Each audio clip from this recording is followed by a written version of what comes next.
is a nice bracelet, sir. How nice is the price? $5,000. Oh, it's too nice. Well, almost everything in my store is on the expensive side, sir. Yes, I realize that, but can't you offer me something that isn't quite so far over on that side? Well, we do have a few inexpensive things, but still over $1,000. Oh, this is for a friend of mine, a nurse, Mary Wesley. She's the practical type. I see. If I threw $1,000 into a present for her, she'd throw me out a 20-story window. Well, tell me what kind of a person she is, and perhaps I can suggest something. Oh, she's a simple type. Oh. Like simple people like me and simple prices. Like what? Well, actually, she'd be angry if I spent more than 10 cents. 10 cents. I know exactly what you mean. You do? In this drawer here, I have just the thing for you, sir. What is that, an electric light? A diamond necklace, sir, worth, as you could probably guess, not 1 penny less than $10,000. I can guess. But to you, sir, the price is 10 cents.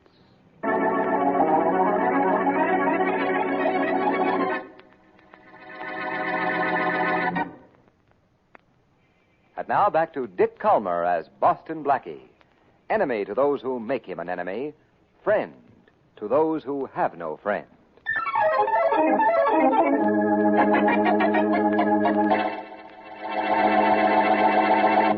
The necklace is worth $10,000, but I can have it for 10 cents, did you say? Yes. You know what I mean, of course. Oh, yes, of course, but yeah, let me look at it. Sure. Here you are. Certainly worth the price you ask, but I don't have a dime on me at the moment. Very funny. I can go to the bank and make a withdrawal, though. I'll be back in an hour. How much now? You know. How much is I was only joking, Mr. Blackie, Boston Blackie. Yes, Blackie. Well, I was just going along with your joke. You realize that, of course. Oh, of course. Now, what else can I show you? I'm really interested in that necklace you're holding, and don't put it away. But the price is $10,000. Not 10 cents? Not 10 cents. Now, how about a nice pair of earrings? I'm not interested in earrings because your offer of a $10,000 necklace for 10 cents keeps ringing in my ears.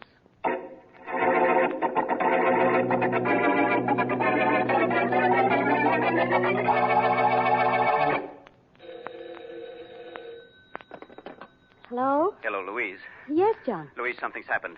Afraid I won't be home in time for dinner. Well, I understand, dear. I'm not fixing anything that can't wait till the last minute anyhow.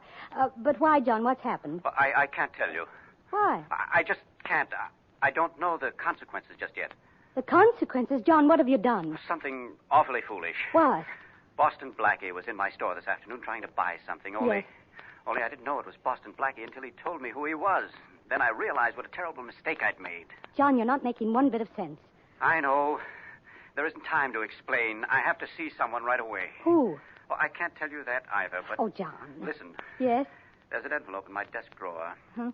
If I'm not home by midnight tonight, get that envelope and open it. The letter inside will tell you and the police everything.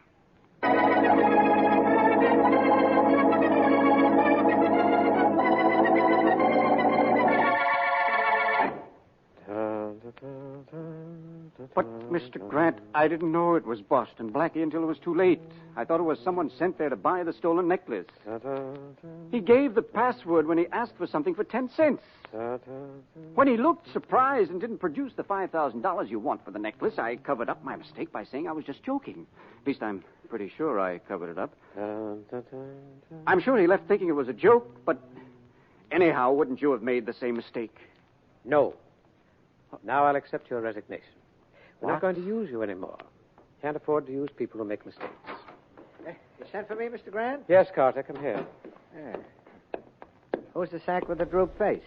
A former member of our organization, Carter, John Reynolds. Oh. Mr. Reynolds, Mr. Carter. How do you do? A former member, huh? Yes. Oh, sure. I get what you mean, Mr. Grant. Mm-hmm. Is it all right if I go now, Mr. Grant? Yes. You said you were through with me. Yes, I am, but Carter here will show you the way out. But I know the way out. I found my way in. Well, when you're no longer a member of this organization, John, you go out another way. Yeah, this way, Reynolds. All right. Right through this door here. Thanks, Mr. Grant. Thanks a lot for not making this any worse than it is.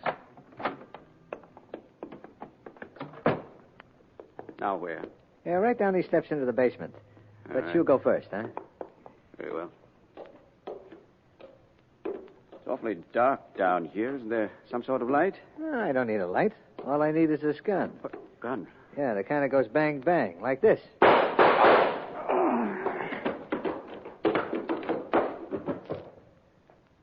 Now, maybe you know what Mr. Grant meant when he said you were going out a different way.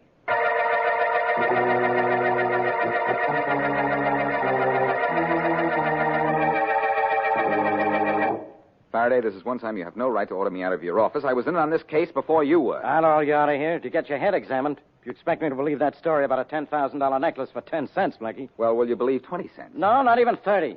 Well, then let's start all over again at 10 cents. Because that's what I was asked to pay for the necklace, and that's why I'm in on this case. Now, why would Reynolds have offered you that necklace for a dime? And how are you sure the dead man is the same John Reynolds you talked to yesterday? Because I saw his picture in the paper this morning. Okay. That still doesn't answer my first question. About the dime, you mean? Mm-hmm. Faraday, he wasn't selling me that necklace for a dime. Well, now you agree with me. No, I'm trying to explain something to you. I was joking around with Reynolds about the high prices in his store and accidentally hit on a code of some kind when I made a crack about buying something for a dime. A code for what? Well, maybe to identify myself as a buyer of stolen jewelry. Reynolds has no record as a fence. No, of course not. But you don't know all the fences in town, and the ones you do know are being watched so closely they can't operate. Well, what happened to Reynolds is no joke. And the fact that his letter is missing is no joke either. What letter? A letter he had in his house. He phoned his wife before he was killed, told her to open it, give it to the police if anything happened to him. I see. Only we can't find the letter. Well, you've really been working on this case, haven't you? No more than I work on the others. Well, that letter, missing or not, proves that Reynolds was in some kind of an illegitimate business, and also that he didn't work alone. Yeah, His partners obviously killed him for his mistake. I did. What else did his wife tell you? Plenty. But I'm not going to tell you. You don't have to, Faraday. Why? Because I'm going to see the wife of the dead man and put some life into this case.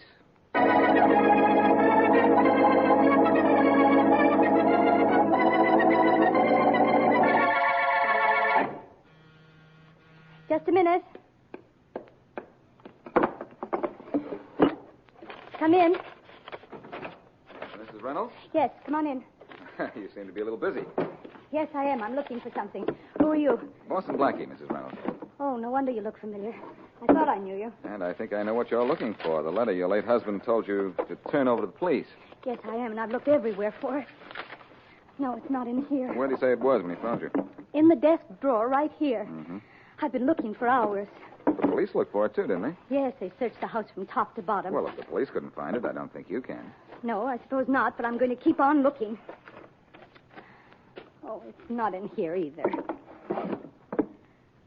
Oh, well, Blackie, I guess you want to ask me some questions. Huh? No, not just now. Some other time. Oh. And not so much about your husband's death as what he did for a living. He was a jeweler. Yes, I know. But was he legitimate? What? He offered me a $10,000 necklace yesterday for 10 cents. And I have a hunch why.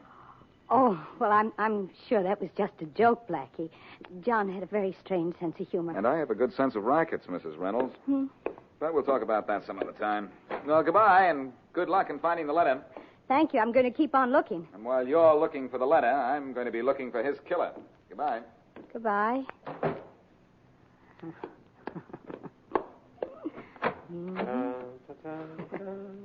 He's gone, Mr. Grant. Yes.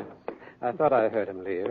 You were right when you saw him coming up the walk. It was Boston Blackie. Well, I hope you put on a good act and made him think you're still looking for that letter. Yes. I was searching the drawers in the desk when he came in, just as I was doing when the police got here. Good girl. Too bad you even had to mention the letter to the police, though.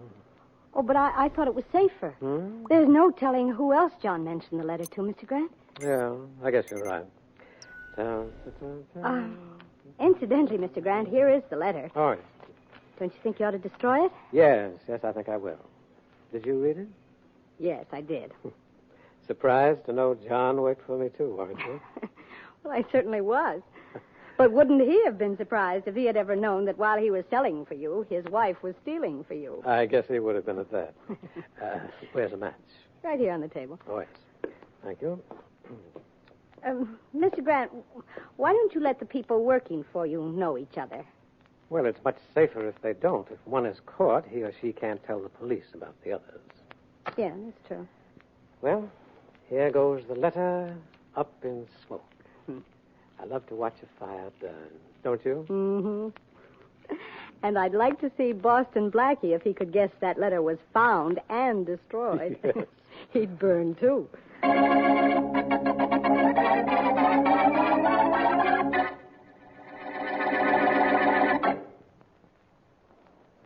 And now back to Boston Blackie.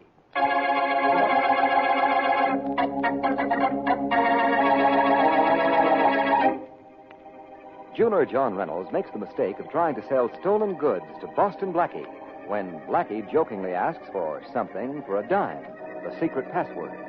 The gang leader has Reynolds killed. Always fearing death, Reynolds kept a letter in his home which told all. So he phoned his wife to turn the letter over to the police in the event something happened to him. The wife, however, is also a member of the gang. Neither Blackie nor Faraday know this, and as we return to our story,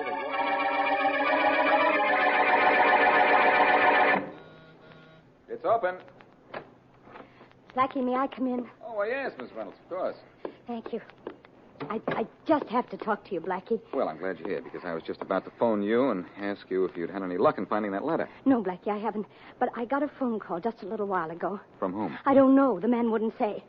But he said if I found the letter and didn't destroy it, the same thing that happened to John would happen to me. Well, you need police protection. Well, And that gives me an idea, too. yes? We could say you had found the letter, and that would bring someone after you. Only we'd be there to see that you were safe. Oh, no, Blackie. I'd be afraid to do that. No need to be. Couldn't you do something to catch the killers before they do something to me? Well, as a matter of fact, I'm working on a plan right now, Mrs. Reynolds. Yes, what? I plan to let it be known around the underworld that I'm carrying $50,000 worth of jewelry. But will that help in any way? Yes, Mrs. Reynolds. I think it will. What? But I won't tell you why until I've told you it has.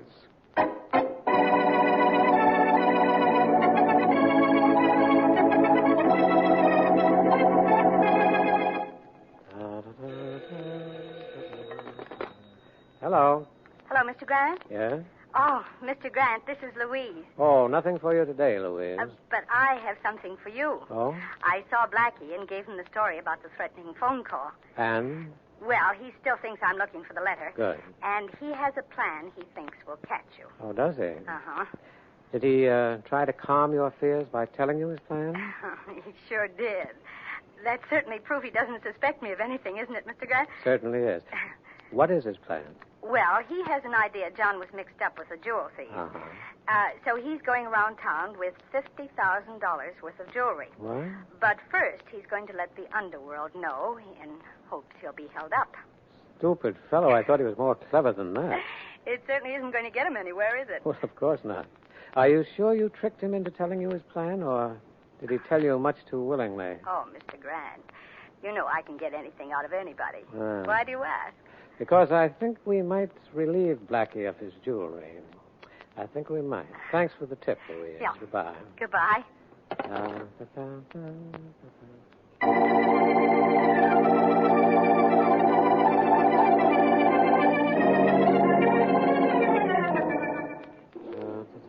How long is Blackie going to be in that jewelry store, Mr. Grant? Huh? Patience, Carter. All right. He'll be out pretty soon. Okay, and I'll do what you say, but I think we're nuts. Why? He told Louise his plans. He'll know she tipped us off. Oh, no, he won't. In the first place, he fell for the phony story I sent Louise to give him. Is a threatening phone call about the letter? Mm-hmm. And besides, every mug in the city knows that Blackie is carrying $50,000 in rocks. If he was leveling with Louise and really let the word get passed around. Hey, here he comes. Good. Now, you stay back in the alley and let him pass us before you step out and hit him. All right. All right, are you ready? Yeah, okay. Now. And how? All right, quick. Grab that briefcase he dropped and let's beat it through the alley. Got it, let's go.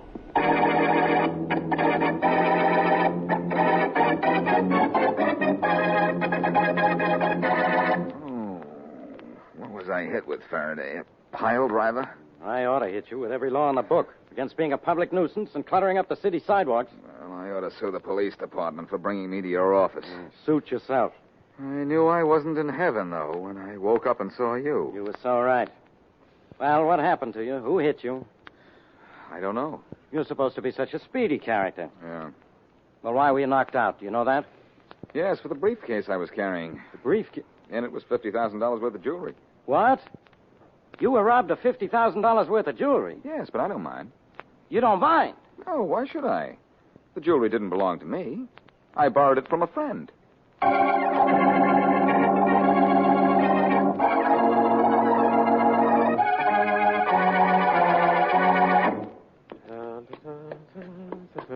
Well, we sure got home okay with this stuff for Blackie's, huh, Mr. Grant? Yeah.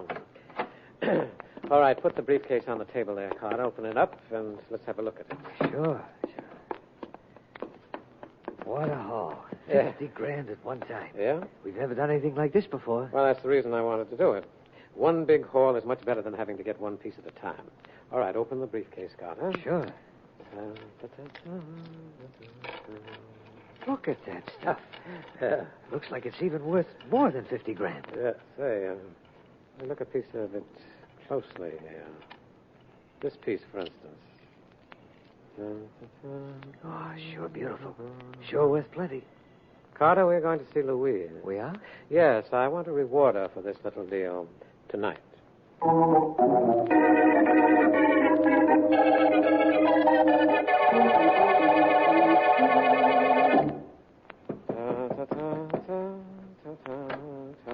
Oh, hello, Mr. Grant. Come on in. Thank you, Louise.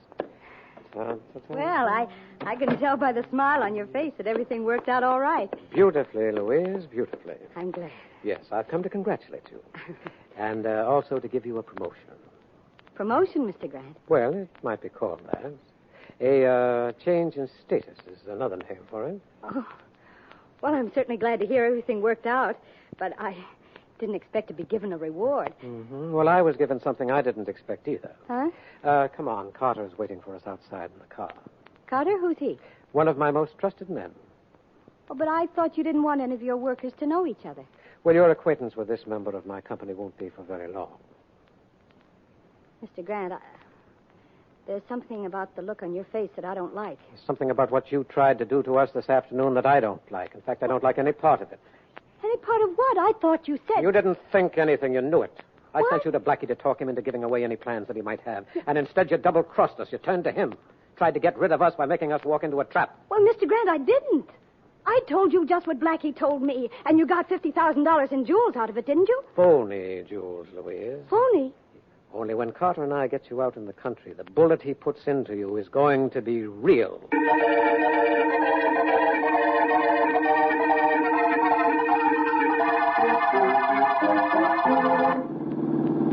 Blackie and his crazy ideas. Don't get so far behind that car, you lose it, Matthews. Well, we've got to keep back or they'll know they're being followed, Inspector Faraday. All right. I wish we could use lights. It's black tonight. That's good. It's just as tough for them. Hey, don't get so far behind. Where are they? Okay. Well, we'll spot them around that corner up there. Gee, they're sure going way out in the country, aren't they? Yeah. If this doesn't get results, Blackie better leave the country. Yeah. I don't know why I listened to him. His schemes are as phony as those jewels he had stolen from him. Hey, we're around the corner, and where's that car? Fine, we've lost it completely. There are 6 roads off this junction. What? Pull over to the side. Yes, sir. I don't see any tail light down the roads on this side. There wasn't one on the roads off this side of the highway either. Oh, Blackie's going to be sore about this. He's going to be sore. Blackie's going to be sore. I'm sore at Blackie. Where is he? Talks me into this, then he doesn't show up. Well, he'll show up somewhere, Inspector. But will it be at the right place, at the right time?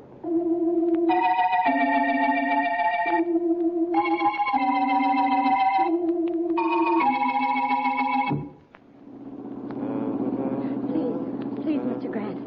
How's this for a place, Mr. Grant? In those woods there. Good. Pull over. Mr. Grant, please.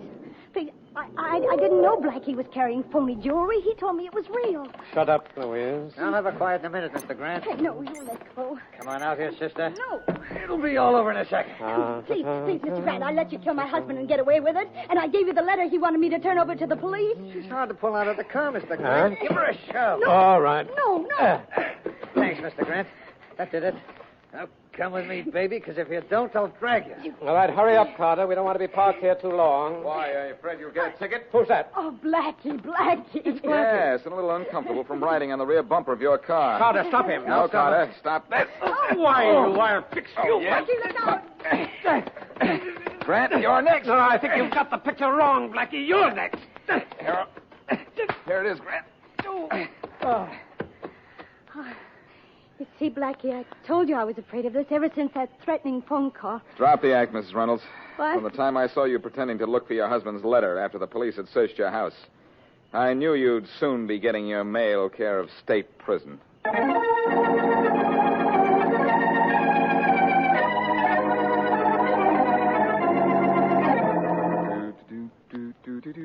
Oh, stop that so-called singing, Blackie.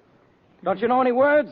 The words Grant and Connor and Mrs. Reynolds used when they sang to you were lyrics enough for one day, Faraday. Mm-hmm. Proud of me, aren't you? No. You're proud enough of yourself for both of us. Oh, I wasn't really so smart, Yeah, now. but lucky. Grant and Mrs. Reynolds were just dumb. Yeah. I suspected her of hiding or destroying her husband's letter when she was still looking for it after the police failed to find it. Thanks. You'll admit the police do a pretty thorough job, don't you? Yes, I've always admired the police enough to stay on their side. You admire us enough to want us to work on your murder, too? I wasn't ever in any danger of being murdered, Faraday. Just robbed. Mm-hmm. You know, Grant said he felt safe in grabbing those jewels from you after you told Mrs. Reynolds your plan, because you also let the word get around the underworld. Well, that's where he was wrong, Faraday. I didn't tell anyone but Mrs. Reynolds. I was hoping to grab them when they held me up, but, well, I guess Carter was just too fast for me. There was a time when nobody was too fast for you, Blackie.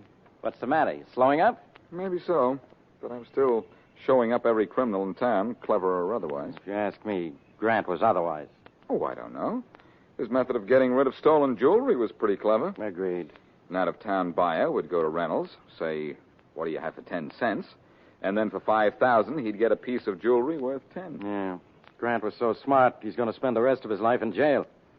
Yes, it's kind of cute, really. Cute. Grant's password was 10 cents, and now his life isn't worth a dime. If you want more Boston Blackie, no fret. We're adding it to the lineup every Wednesday night right here on Golden Age Radio.